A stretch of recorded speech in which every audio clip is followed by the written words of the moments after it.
Report ने रुला दिया और एक छोटी आदत ने उम्मीद दी। नमस्कार दोस्तों, सेहत नेस्ट हब में एक बार आपका फिर से स्वागत है। आज मैं कोई आपको सीधी टिप नहीं देने वाली हूँ।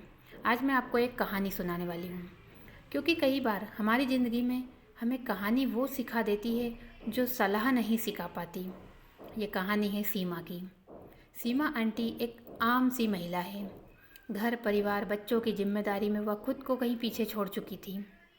उसे हमेशा थकान रहती थी, पैरों में जलन, बार बार प्यास लगना, रात में नींद का टूटना, लेकिन उसने कभी ध्यान ही नहीं दिया। काम ज़्यादा है, थकान तो होगी ही, वो खुद को यही समझाती रहती। मजबूरन उन्होंने जांच करवाई, रिपोर्ट हाथ में आई और हाथ पांव कांपने लगे। शुगर बढ़ चुकी थी। उनका पहला ख्याल था, घर कौन संभालेगा। दूसरा ख्याल था, मेरे बच्चों का क्या होगा।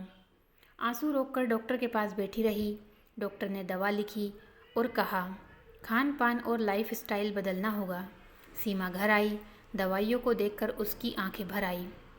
अब क्या ज़िंदगी ऐसे ही चलेगी, वो खुद से पूछ रही थी। कई दिनों तक वो डर में रही। हर मीठी चीज़ देखते ही मन कांप जाता। एक दिन वो अपनी माँ से मिलने गई। माँ ने उसका चेहरा देखा तो बिना पूछे सिर पर हाथ रख दिया। बस यही एक छुअन थी जो सब्र को तोड़ गई और वो फूट फूट कर रोने लगी।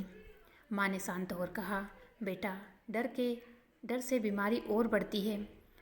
फिर माँ उसे रसोई में ले गई और वहाँ एक कटोरी में रखी हुई भीगी मेथी रखी थी। माँ बोली, ये कोई जादू नहीं है, बस एक छोटी सी आदत है। रात को 1 चम्मच मेथी पानी में भिगो दें। सुबह खाली पेट वो गिलास पानी पी ले और दाने भी चबा चबा कर अच्छी तरह खा ले। सीमा ने आश्चर्य से देखा, बस इतना सा? माँ मुस्कुराई, बीमारी बड़ी लगती है, लेकिन सुधार छोटी छोटी आदतों से ही आता है। सीमा ने उस दिन फैसला किया, रोना बाद में, कोशिश पहले। पहले दिन कड़वा लगा, दूसरे दिन भी मन नहीं लगा, लेकिन उसे अपने बच्चे की बात याद आई। 15 दिन बीते, 20 दिन बीते और सीमा ने खुद को बदलते देखा। अब वो हल्का महसूस करने लगी। चेहरे पर थकान कम थी, नींद गहरी हो गई थी। फिर एक दिन जांच करवाई। रिपोर्ट देखते ही उसकी आंखों से आंसू गिर पड़े, लेकिन इस बार उम्मीद के आंसू नहीं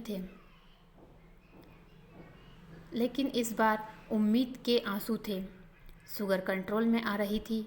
सीमा समझ गई, ये मेथी का जादू नहीं था, ये हिम्मत और नियमितता का नतीजा था। दोस्तों, शुगर कोई अंत नहीं है, बस एक ही ये इशारा है कि अब हमें खुद को भी उतना ही प्यार देने की ज़रूरत है जितना हम दूसरों को देते हैं। अगर आप भी डर, टेंशन और दवाइयों के बीच खुद को खोते जा रहे हैं तो एक छोटी शुरुआत कीजिए। लेकिन याद रखिए, दवा बंद नहीं करना है आपको, डॉक्टर की सलाह भी ज़रूरी है। अगर ये कहानी आपके दिल को छू गई हो तो प्लीज़ इसे शेयर कीजिए। हो सकता है आपकी एक शेयर किसी को दोबारा जीने की हिम्मत दे। Thank you.